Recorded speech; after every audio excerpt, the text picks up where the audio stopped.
Kita mau ke Shirley terlebih dahulu, tapi sebelum saya tanya ke Shirley, kita mau lihat video Shirley juga yang kemarin juga sempat di lokasi ya, Shirley? Ya.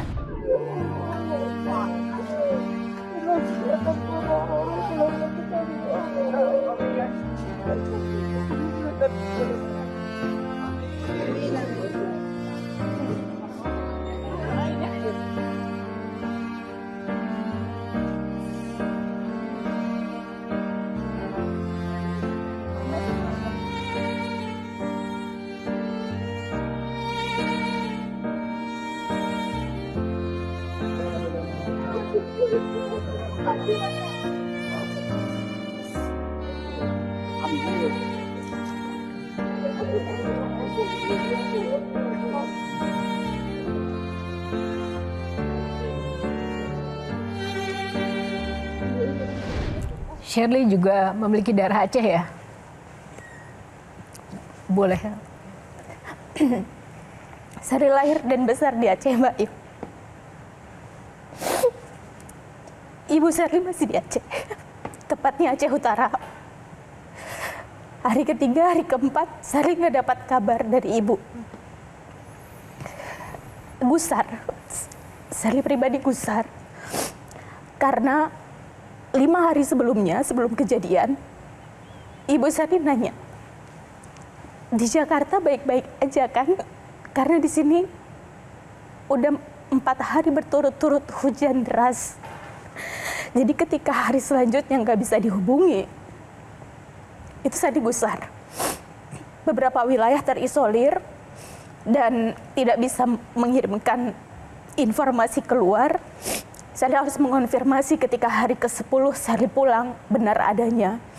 Dan Shirley mengonfirmasi satu statement dari Gubernur Aceh yang disebut oleh Mu'alim, ini adalah tsunami keduanya Aceh, yang saat tsunami Shirley juga berada di Aceh, tepatnya usia Shirley 14 tahun.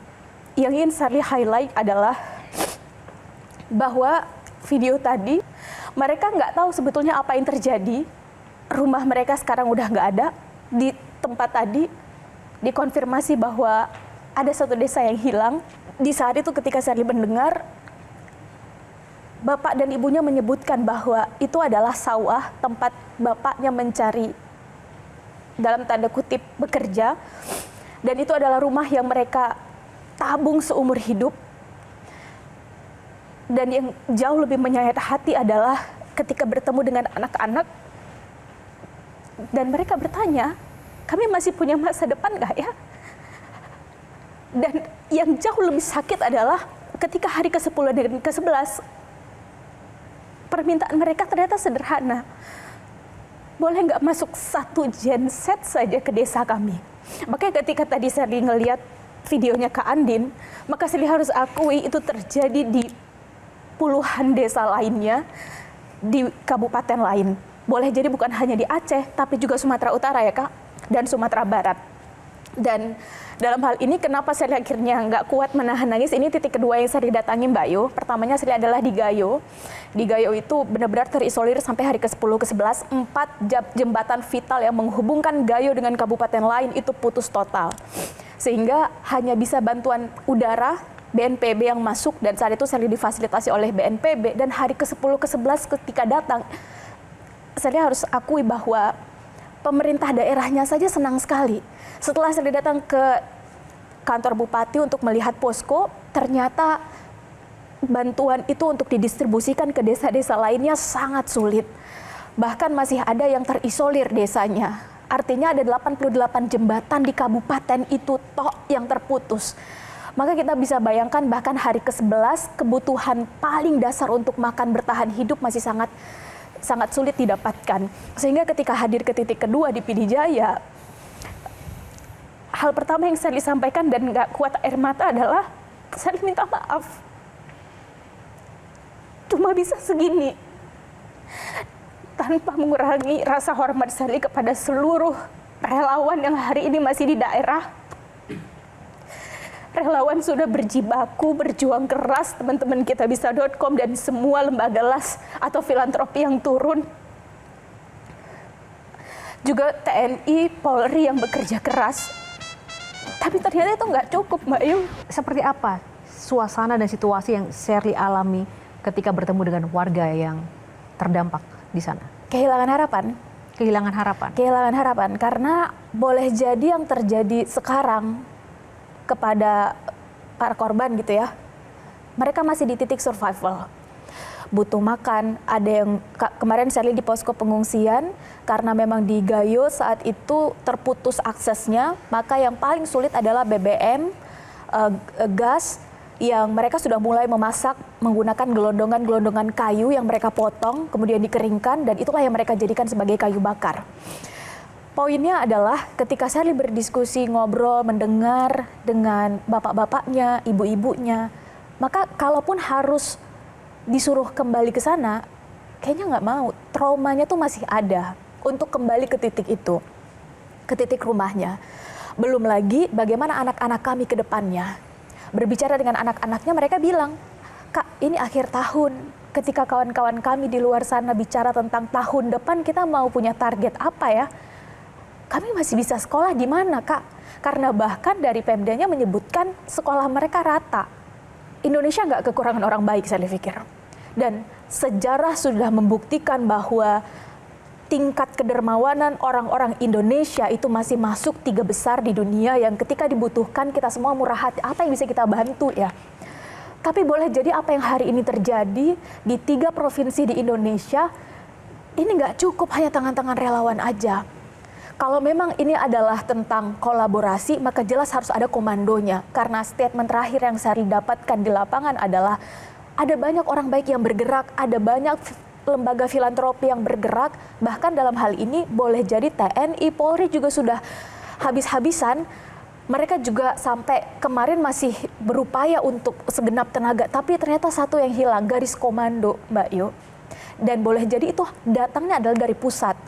Karena kalau sampai bahkan Pemdanya sendiri merasa ini sudah tidak mampu, maka kita semua akhirnya rakyat bertanya, apa yang membuat akhirnya ini tidak ditetapkan sebagai bencana nasional sehingga komandonya dari pusat.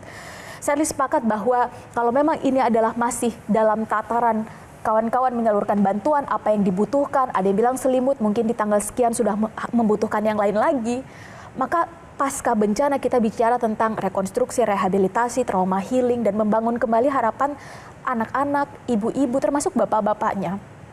Yang boleh jadi ini bukan tentang relawan lagi yang harus standby di sana, bukan. Butuh kehadiran konkret kira-kira apa yang bisa dilakukan secara sustainable ke depan.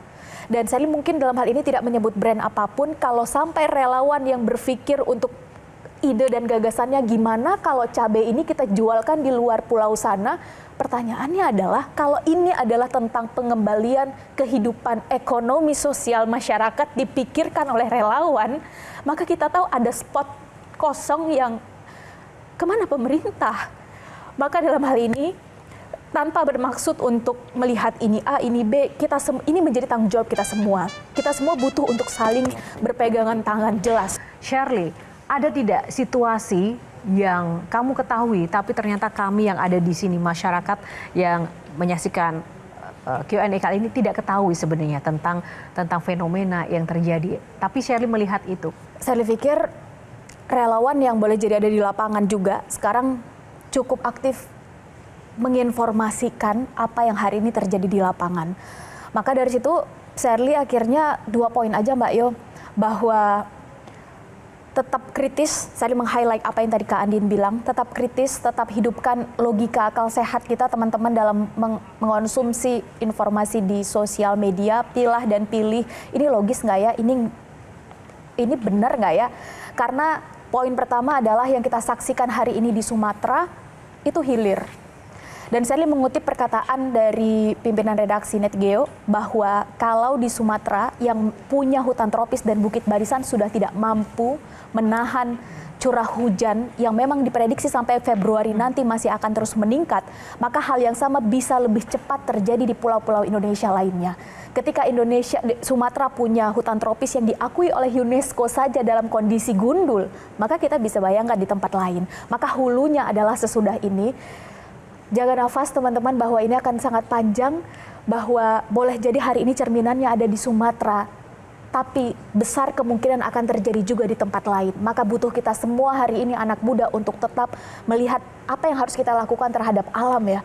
Kita bisa melakukan apa ya dalam hal ini. Sally tutup, kalaupun hanya ada satu benih yang bisa kita tanam hari ini atau kita jaga, mari kita jaga, mari kita suarakan, mari sama-sama kita terus speak up, karena bagaimana kondisi Indonesia 20 tahun ke depan itu sebetulnya bisa diproyeksi dari hari ini 20 tahun sebelumnya.